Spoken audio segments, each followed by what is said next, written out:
Hello, everyone, and welcome back yet again to another edition of the GSMC Fantasy Sports Podcast, brought to you as always by the GSMC Sports Network. My name is Christopher Shepard.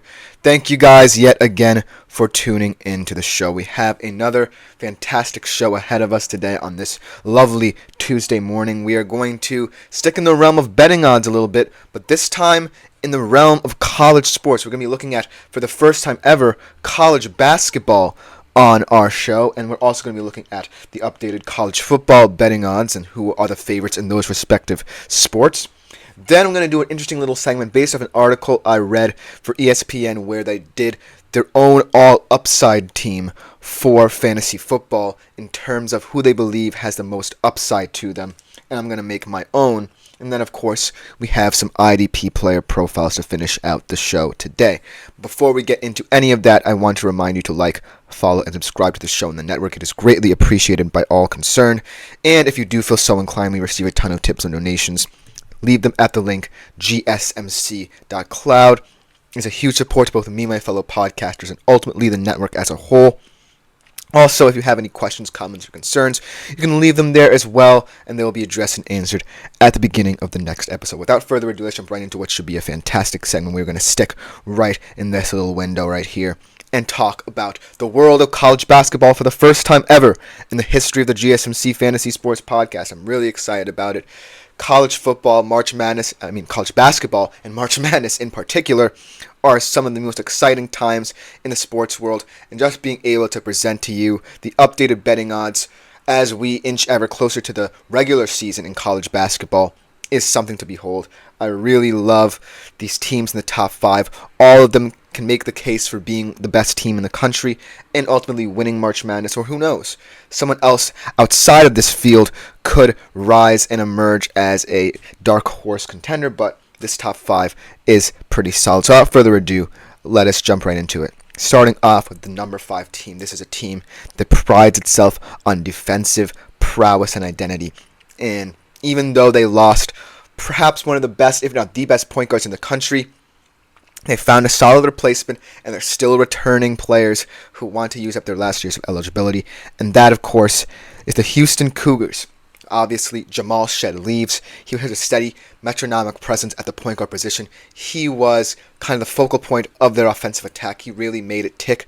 But when I think about Kelvin Sampson-led teams in particular, it's all about defensive identity. It's all about swarming to the basketball, getting bodies, and attacking in transition. And so I look at Houston and I look at their roster.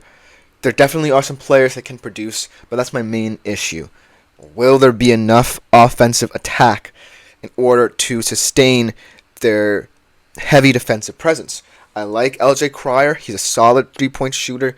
He's a solid perimeter player. I like J1 Roberts as well. Very physical guy. Javier Francis is going to continue to improve. And they also brought back Terrence Arsenault, one of the best defenders on the team. But can Milos Ujan, the transfer from Oklahoma, be that player at the point guard position that Jamal Shead was, who can really lead this offense during kind of tough stretches? Because that's what they need. And that's the ultimate question as we look at this Houston Cougars team at plus 1,600.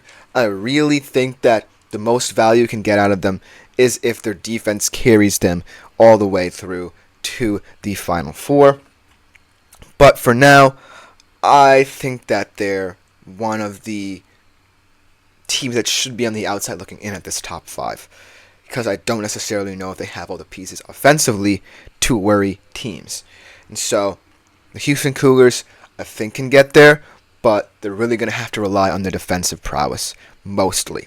Coming up next on the list is a team that's kind of becoming a little bit of a basketball school as well in terms of their college identity.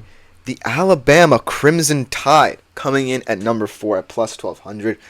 And whereas Houston focuses on defense, Alabama is all offense, baby. Nate Oates preaches the offensive approach, putting up more shots than your opponent, specifically from three-point range, and they have one of the best three-point shooters in the country, one of the best point guards in the country, perhaps even the Wooden Award favorite for the best college basketball player in the country, in Mark Sears. I really think He's a solid player because he's not just a three-point player. He can shoot from anywhere on the field, and he's so aggressive in the way he plays. I like this pairing with him and Latrell Wrightsell. They bring in Chris Youngblood from South Florida at the small forward position. He can add a lot of value there. But I'm really liking the front court because that's where I thought Alabama struggled a little bit. I know that Grant Nelson kind of came into his own later in March Madness, especially in the Elite Eight games against North Carolina and such. But they really needed a dominant center. So what do? They went out and got one of the best ones on the transfer portal in Cliff Amory from Rutgers. I really like him, especially as a defensive rim protector. He blocks a lot of shots. He's aggressive in the defensive side of the ball.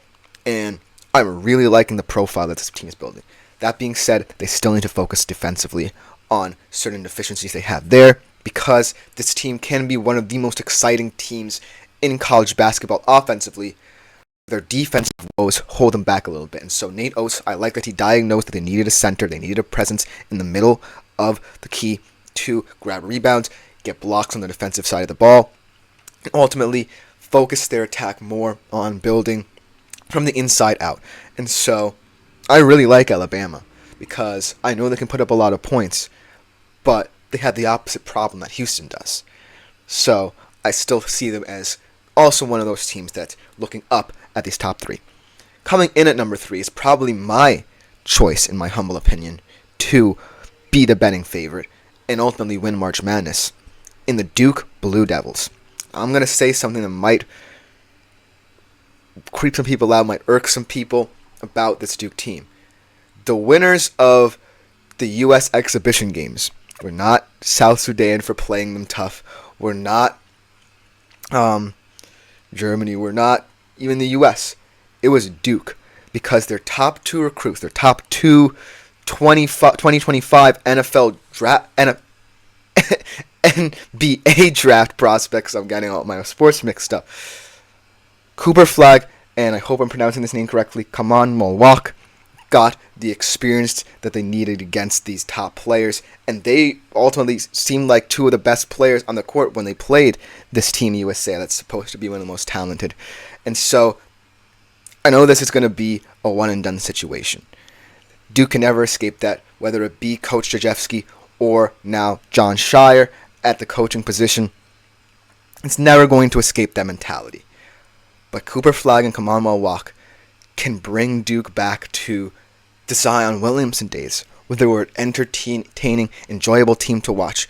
And with the experience and intelligence, and most importantly, of returning players Tyrese Proctor and Caleb Foster, you have this well-rounded unit who can really focus on bringing these 2 young players, these 2 5-star recruits, and ultimately guys who are going to play in the NBA for quite some time, bring the best out of them.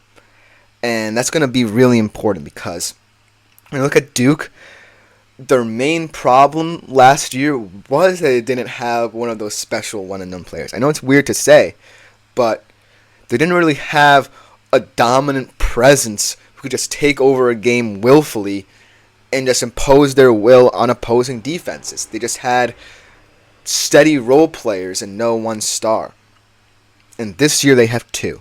And it's going to be very important that Tyrese Proctor and Caleb Foster, the experienced players of this team, get the ball to them, make them shine, because these 2 guys are really going to propel this Duke March Madness campaign. And at plus 1,000, it's a high value right here for this Duke side. But ultimately, I think these top 2 teams really are very intriguing in their own ways, and ultimately still have better depth. Without further, let's get the top 2. Coming in at number 2 is a team that ultimately perhaps had the best recruiting in terms of diagnosing problem areas, and also in coaxing back important players, and that is the Kansas Jayhawks. The most important part of their kind of off-season was getting back Hunter Dickinson, because he's ultimately one of the best, if not the best center in college basketball. Really a nice little presence, can work inside, fantastic defender. But they did lose a lot of production as well. And so they had to add through the transfer portal. They brought in Zeke Mayo from South Dakota State. I really like him. He's about a 20-point per game scorer. AJ Storr from Wisconsin, kind of an underrated star of that Wisconsin team from last year, coming in. They brought in Rylan Griffin, a sharpshooter from Alabama.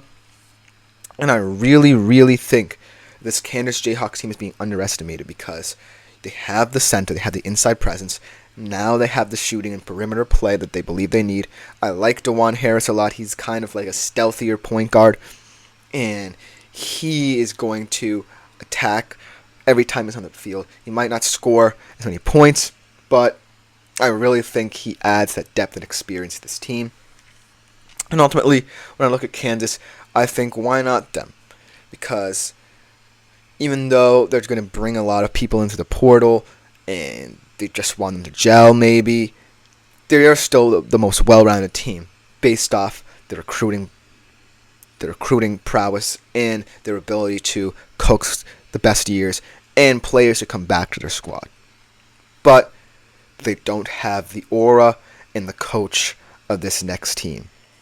Number one, the team most likely to win March Madness according to betting odds, and the team looking to the repeat, the UConn Huskies.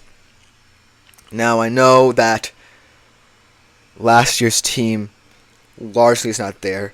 You have Donovan Clingan gone, Stephon Castle gone, Cam Spencer, who is a fantastic role player, gone.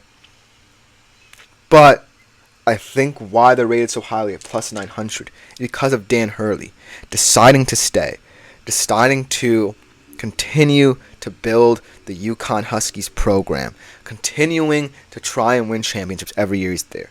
He doesn't have the best players. Ultimately, the most experienced player is perhaps Alex Caravan. I really like him because he's very gritty, but they don't necessarily have a Donovan Clingan or a Stephon Castle anymore who can really be a steady presence for this team. They're going to have to rely on transfer Aiden Mahaney from St. Mary's, Lee McNeely, who was a top 10 recruit in the ESPN 100, and they're really going to have to, by hook or by crook, learn under Dan Hurley and trust in Dan Hurley's culture. It's going to be difficult to do because they're going to be relying on a team that doesn't necessarily have that much experience together.